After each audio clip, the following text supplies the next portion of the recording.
El Eterno les bendiga a todos los que están viendo este video ahora y los que lo van a ver pues en tiempo diferido, lo van a ver más tarde.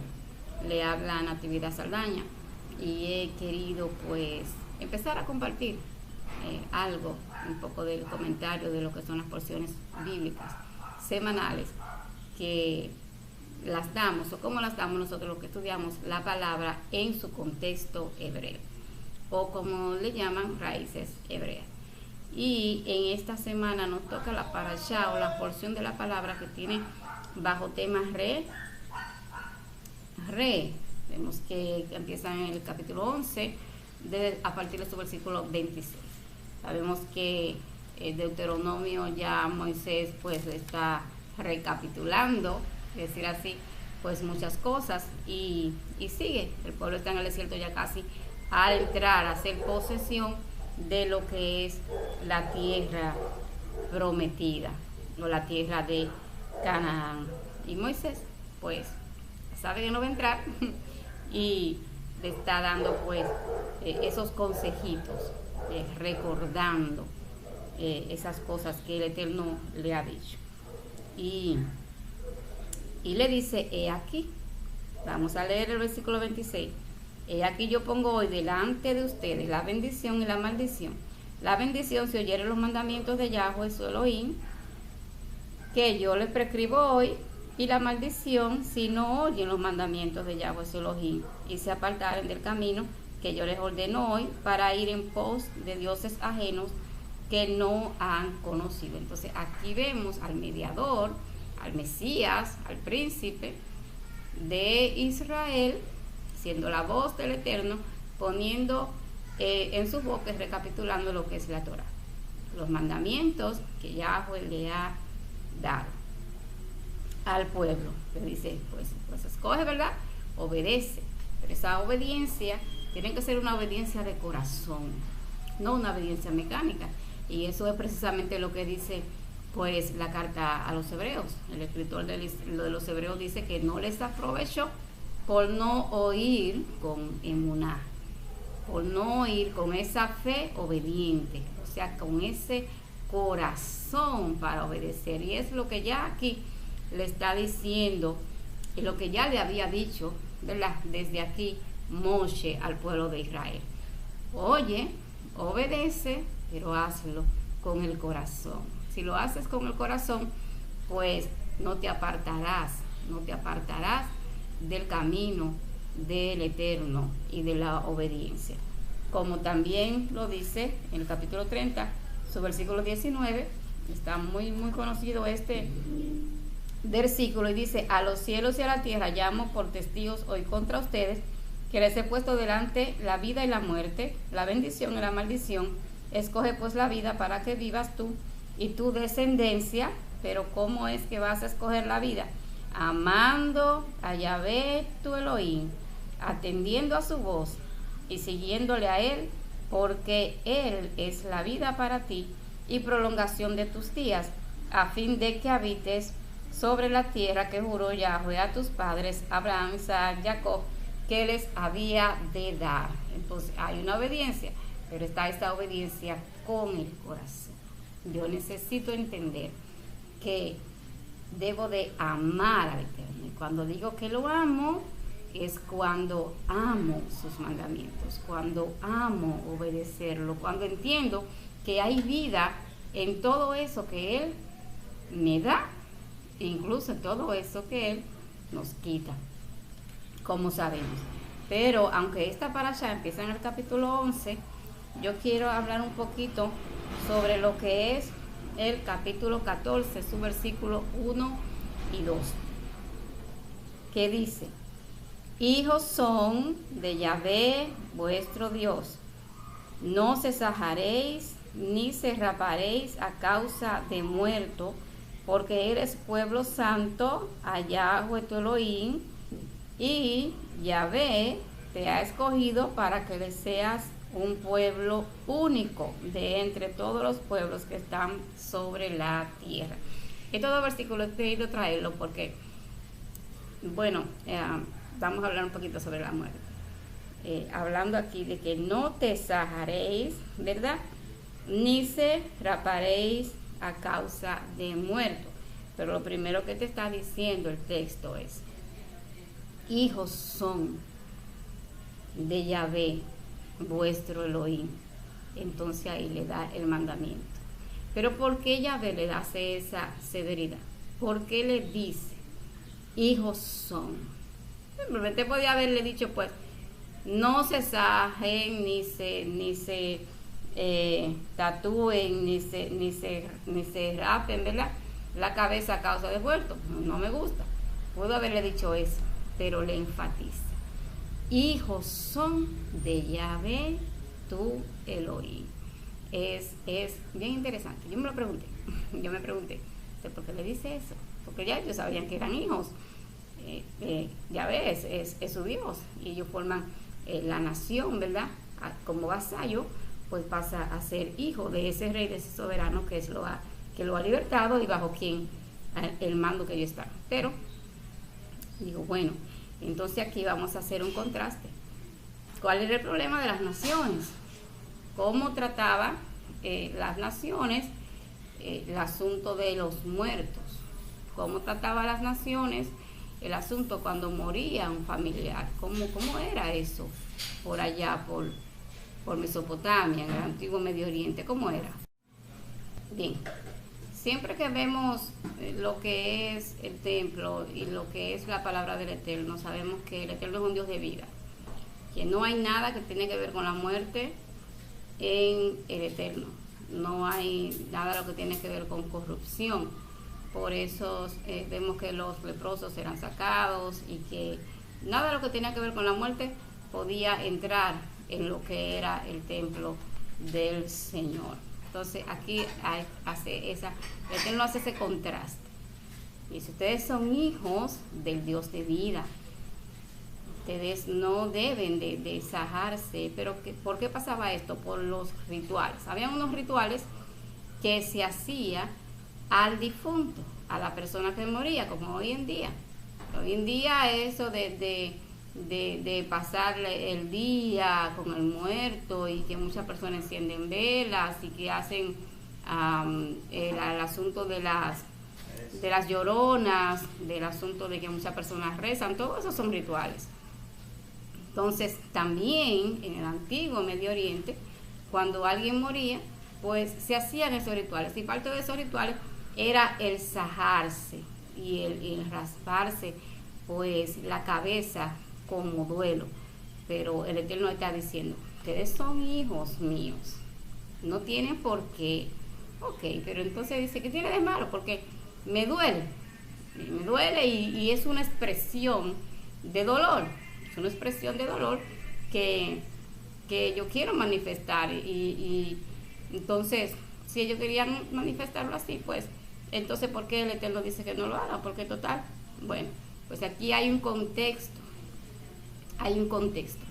y este contexto tiene que ver con que las naciones, ni siquiera el pueblo de Israel en ese momento tenía la severidad, sabía dónde partía la persona cuando moría. Ellos no tenían la forma de saber si esa persona que murió pues iba a estar bien, si estaba en un buen lugar. No lo sabían.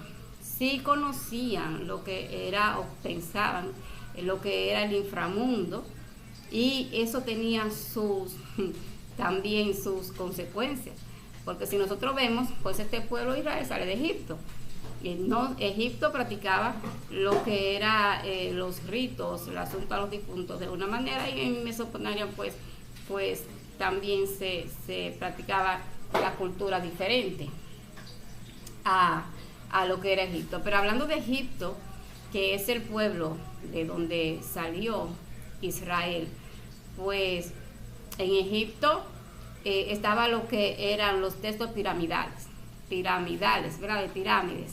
Y eran estos textos que se escribían en pirámides en la casa, porque era como una casa, ¿verdad?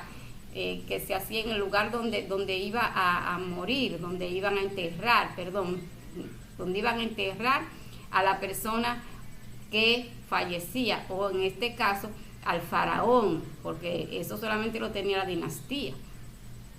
Y las personas, los sacerdotes, pues en estas pirámides pues la tallaban, la escribían en los lugares, para cuando el difunto, ¿verdad? Pues el alma del difunto salga, pues tenga esa guía, porque en esas pirámides estaban escritas pues textos como oraciones, guías para cuando estén delante del Dios, del que lo iba a llevar, que lo iban a transportar, que siempre está que iban a cruzar ese río.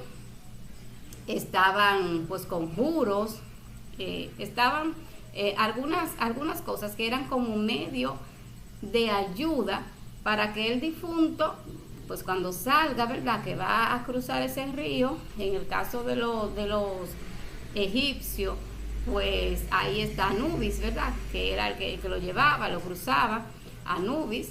Y si no tenía nada que darle al Dios que lo iba a cruzar, pues se quedaba ahí en el limbo, se quedaba ahí. Por eso siempre vemos que le entraban todas sus cosas, mucho oro, mucha plata, muchas cosas, para que del otro lado, ¿verdad?, en la otra vida, o en la vida después de la muerte que iba a tener ese faraón o esa persona de dinastía, esa persona importante, ese reino, ese príncipe, whatever, pues tenga una vida confortable y no le haga falta nada de aquel lado.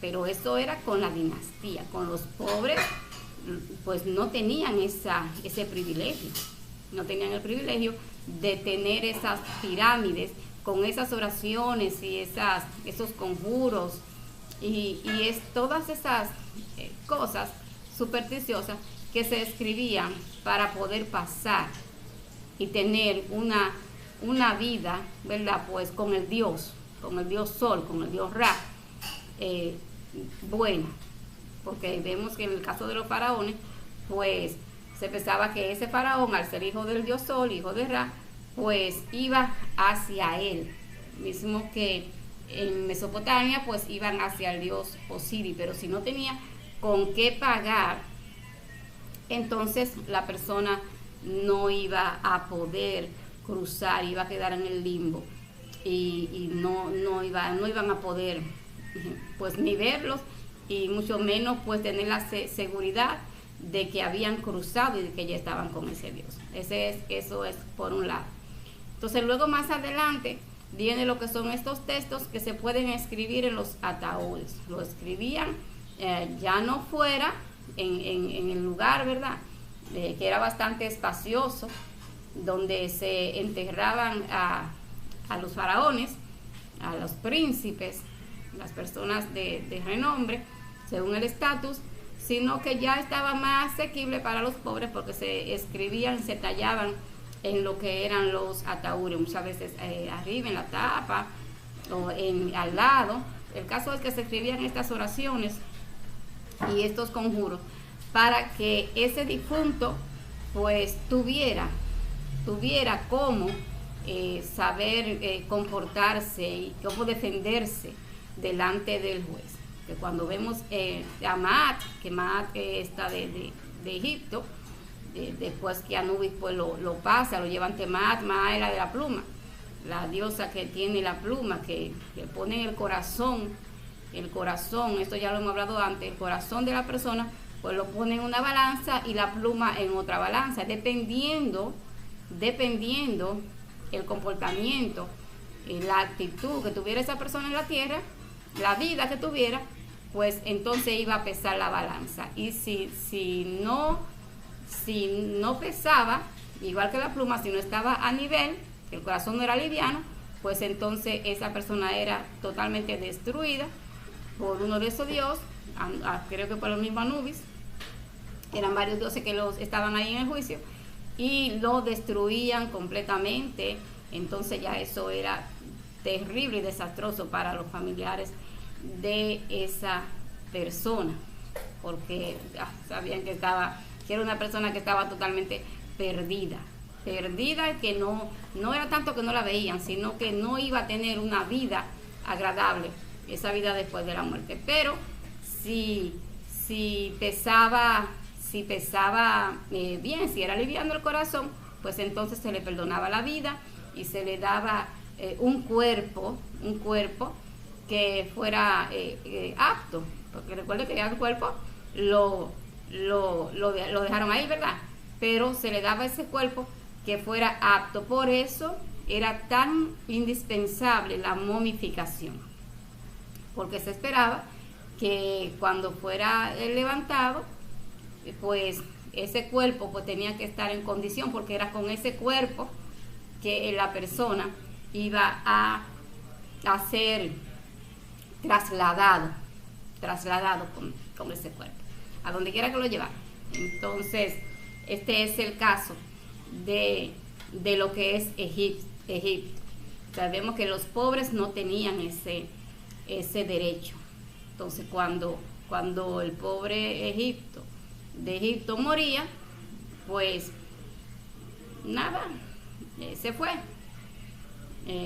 Podía ser que le pusieran una monedita, algo para cruzar el río, y dependía mucho de cómo era su comportamiento. También, esto lo vemos incluso en las películas, en Disney hay una película así, que no recuerdo el nombre, pero que tiene que ver con esto, que muere y el muchacho va a querer llevarle esa moneda, perdón, para que pueda pasar. Pero en el caso de Mesopotamia, entonces también era lo mismo.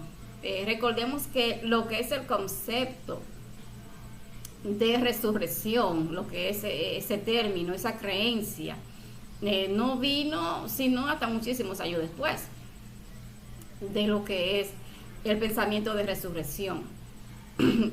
Y ellos no sabían. Entonces cuando estamos en Mesopotamia, pues que parte un familiar, pues la persona pues lo lloraba tremendo, y se sajaban porque decía que ese muerto no podía ser olvidado.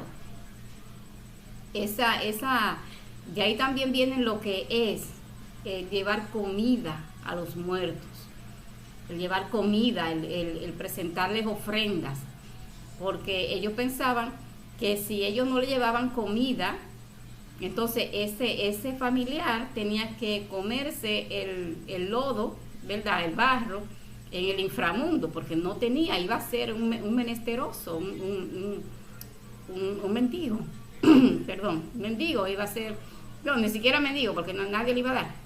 Entonces usted sabe. Entonces siempre se le presentaba esa comida, porque supuestamente el familiar vivo tenía que tener cuidado de ese difunto para que no pase trabajo en el más allá. Una cosa que también nosotros tenemos que pensar, esto estoy leyendo en el libro, esto yo no me lo estoy inventando, estoy en un libro que tiene que ver con el Medio Oriente. Si se olvidaba el muerto, pues ese muerto pues podía volverse violento y atacar y volverse a un demonio, por decir así, y atacar a la persona, a los familiares. Se podía volver malo. Entonces por eso ellos también tenían el siempre estar manteniéndolo y cuidándolo. Entonces el asunto de tatuarse el nombre y de tatuarse algo a causa del muerto, pues tenía que ver con esto, para que no se te ocurra que se te olvide ese familiar que murió, porque si se te olvida, ese era un sin nombre, ese era alguien que nadie lo conocía y sufría lo que pasaba aquí, los familiares, pues él lo sufría allá, lo que pasaba con él. Entonces, por eso yo tenía mucho cuidado con eso, para que sus familiares, pues siempre debían de ser recordadas. para que estén bien en el más allá. Nunca pensaban que ese familiar iba a resucitar. Si ellos pensaban que se volvían como fantasmas, ¿verdad? Como fantasmas, y que ese familiar que moría siempre estaba dentro de la familia. Siempre estaba ahí, ese espíritu. Ese espíritu por eso lo podía cuidar. Ellos podían invocar a ese espíritu. Ahí vemos donde viene la invocación a los muertos. Ellos podían invocar a ese espíritu, ese familiar, para que lo cuide y para que lo ayude en determinadas circunstancias de su vida. Entonces, los que se volvían violentos y malos eran aquellos que eran olvidados, pero los que siempre se mantenían se convertían incluso hasta en dioses, le daban divinidad, algo de divinidad, que no un poder así, pero sí que podían hacerse presentes porque estaban ahí, comían con ellos, estaban ahí en la casa, se mantenían ahí siempre como en la casa rondando porque el espíritu, porque ellos se mantenían atendiéndolo y en determinado momento podían invocarlo. Nosotros también vemos que se le hacían esto, lo que se llaman los terafines, que son estatuillas pequeñitas que representan a cada familia. Yo sé que muchos de los que me están escuchando ahora pues saben lo que es esto. Siempre vienen esas medallitas o esas estatuillas, incluso las hacían hasta de barro. En ese entonces las hacían hasta de barro, más o menos dibujando el papá, la mamá, el niño, dependiendo quién haya muerto, y la tenían ahí, porque eso eran los tesoros familiares. Incluso estos terafines, estos dioses, es lo que se cree que tomó pues Raquel, la esposa de Jacob, que tomó estos terafines. Eso daba la salvedad de que ella era parte de la familia y de que era parte de la herencia, porque el que tuviera esos dioses familiares era el que iba a ser la cabeza, ¿verdad?, de la casa, de la herencia. Entonces, ese es un dato.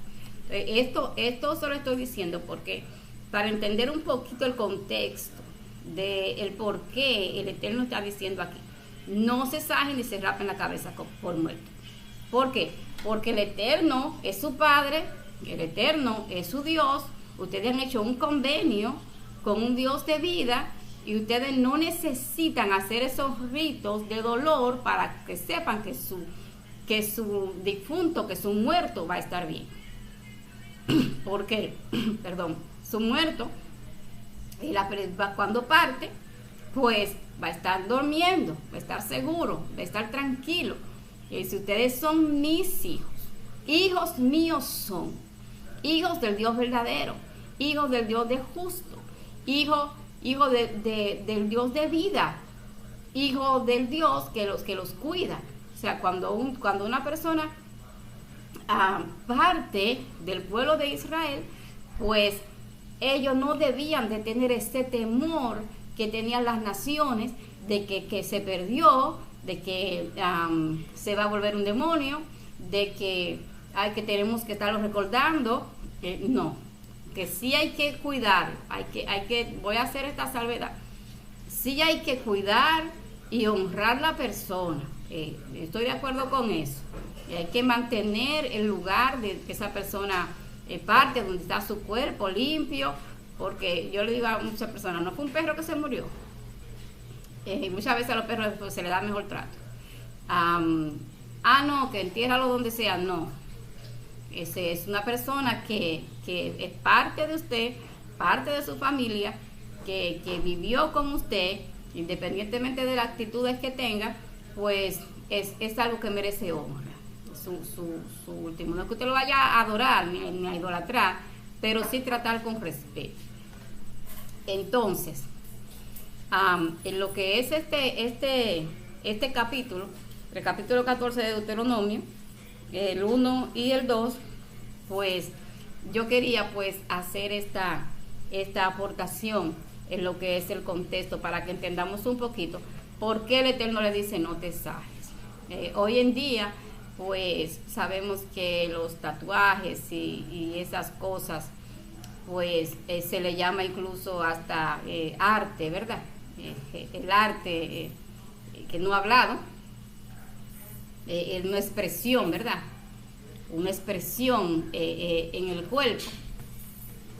Y respetamos, se respeta eso, cada cual hace como que.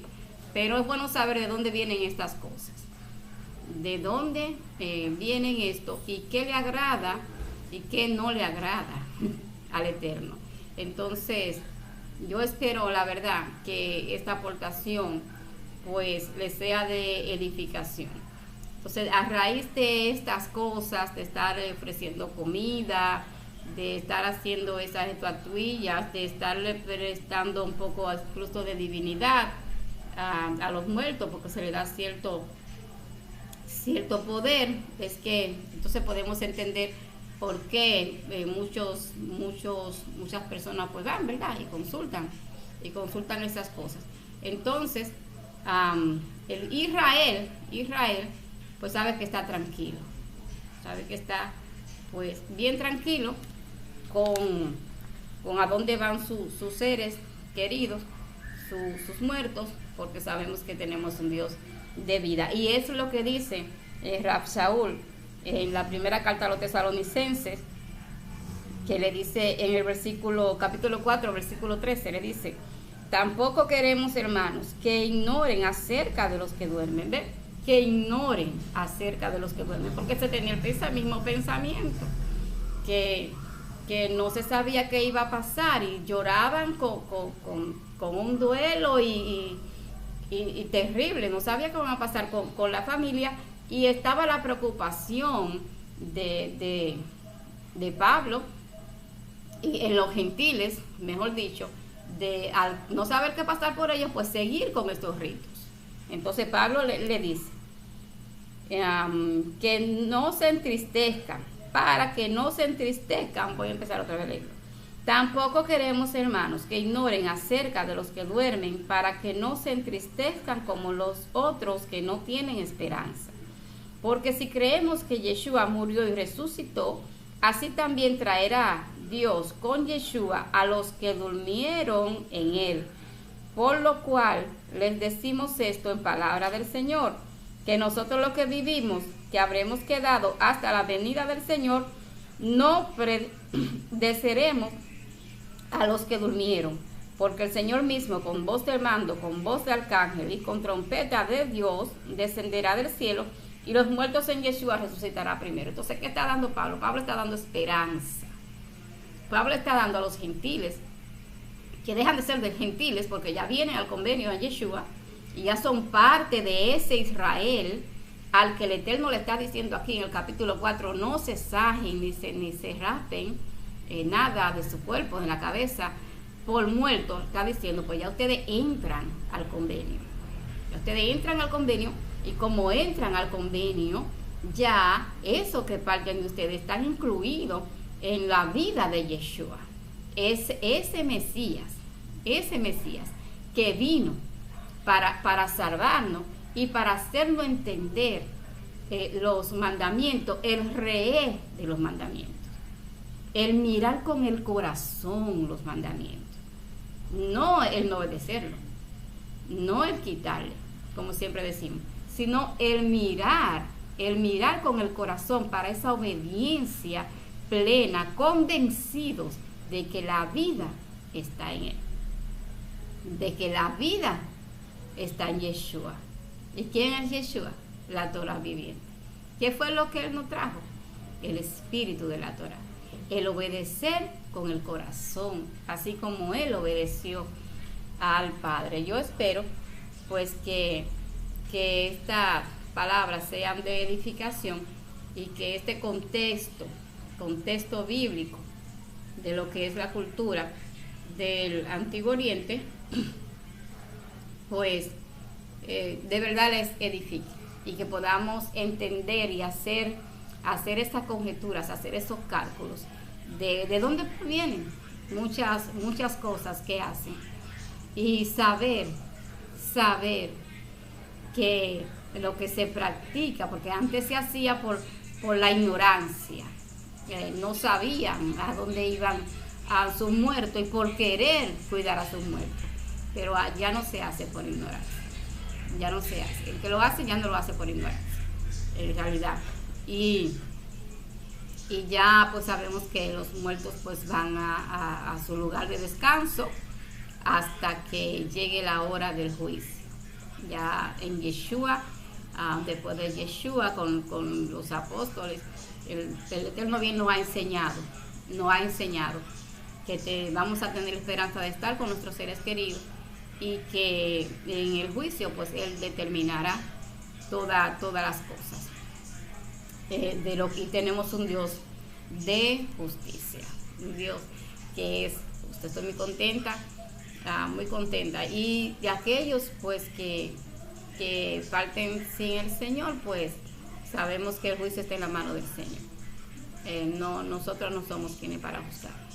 El juicio está en las manos del Eterno, aunque sabemos, ¿verdad? Porque como se dio testimonio aquí, pues uno espera, pero no nos corresponde a nosotros juzgar. Vamos nosotros a obedecer y a estar firmes y a tratar de que nuestro nombre esté inscrito en el libro de la vida.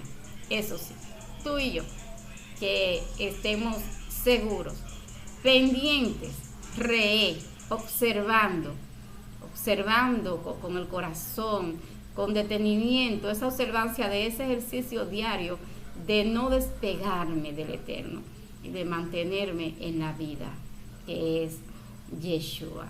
El Eterno te bendiga más y abrazo fuerte. Le habló su hermana Natividad Saldaña y hasta una próxima ocasión. Bye bye.